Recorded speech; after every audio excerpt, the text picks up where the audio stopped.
Hey guys, Ed with CMC Reptiles. Wanted to do an update on the smooth-sided toad that I picked up from Underground Reptiles about 2 weeks now since I've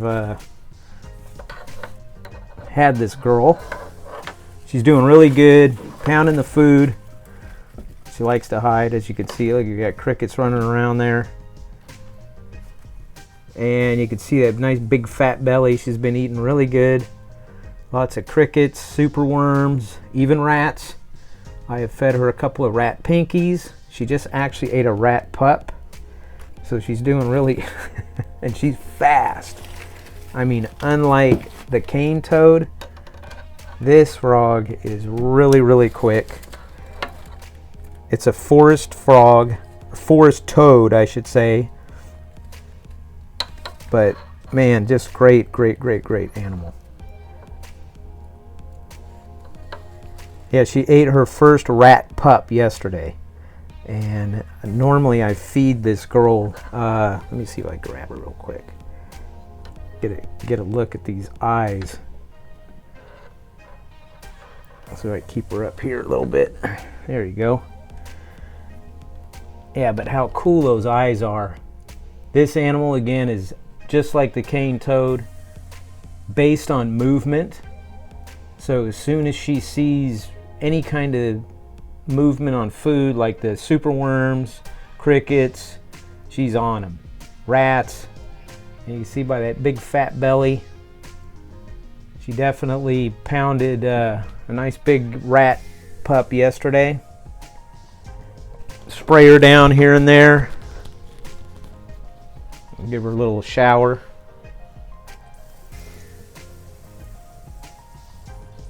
And she loves it.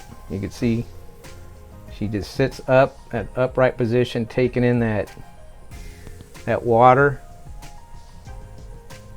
And I only use spring water, but you can see how she just loves it. She loves to get sprayed down. That's what they're used to in the forest. Come from those rainforest areas, but look at that back. I mean, the pattern, the colors, and almost looks like someone took a paintbrush and just painted just the back of her, because the sides are red. Those big, big eyes. Pretty, pretty frog. But look at this guy. I mean, she is just loving this. And this is stuff you have to do when you get these kind of animals. The cane toad, I spray it down also, but nothing like this toad. Because this toad needs that nice moisture, high humidity. Because that's where it comes from, especially that it was field collected. So it was taken right out of the forest. You definitely cannot let these guys dry out. Otherwise they'll either die or they're going to burrow themselves deep into the substrate. And this substrate I have in here is like a forest floor, so she can burrow a little bit, but I put a hide in here for her, and she spends most of her time in that hide. But man, just a cool, cool animal. Big, beautiful eyes to see that prey. Anything moving in the forest, she's on it. She will get a little bigger. She's not full grown yet. But I kind of just spray this whole thing down, the plants, the ground, the log, bowl of water in here for her. Let's take a peek at the cane toad. Look at this big old guy. Oh yeah. You can hear that little growling he makes. But he's getting really big. And I've had this guy for a year now. This is the cane toad I picked up from Underground Reptiles. You can see those poison sacs right there. And I've read stories about that poison. It's pretty harsh.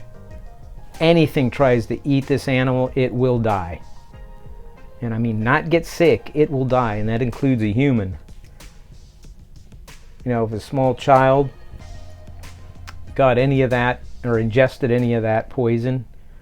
Not good. I've yet to see this animal extract any of that poison, because usually you could see it'll come through these poison sacs right here, but hasn't done it. He flares up, you can see that big fat belly, and he puffs. He's kind of puffing. But I love this guy too. I'll make sure I'll wash my hands before I eat lunch. Still up on her perch. Just doing really well, guys. And that's what I mean when you get these animals in that are field collected. You just got to set their enclosure up the proper way, with the right humidity, the right diet, temperature, the whole bit, and these guys will just thrive. And this girl is doing really, really well.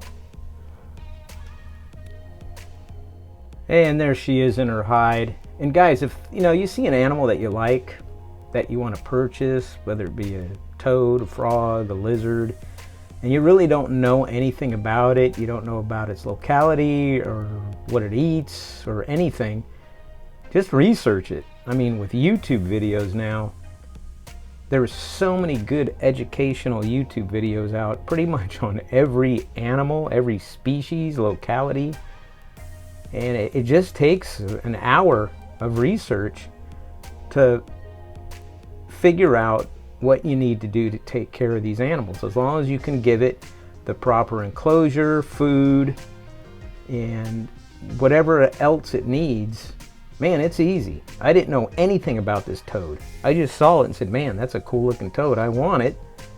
And so I researched it, found out its locality, what it needs, the humidity it needs, the temps, the food, and the enclosure, and I got it. Same thing with the cane toad. Cane toad I've had, like I said, over a year now, and that guy is just getting huge. These are hardy animals. They're fun to have, and if you want a certain pet, as long as it's something that's, you can't handle, but yeah, don't let it discourage you. If you see an animal you like on a website or something that you do want to buy, you want to get into, yeah, just research it, because it's out there. All the info's out there. Not like when I was a kid where you had to actually open an encyclopedia, because I'm old, so I had to do it old school. We actually had to read, open a book and turn pages. Now it's so simple on the internet, social media, everything has information for you to figure out how to take care of any animal, any species. And again, I didn't know anything about this toad. I didn't know anything about the cane toad. I didn't know anything about hog noses before I bought them, but I just now I'm breeding them. So I didn't go to school. I didn't go to school to learn about them. I just looked up YouTube videos, and there's plenty out there with good educational information. All right, guys, I'll talk to you later.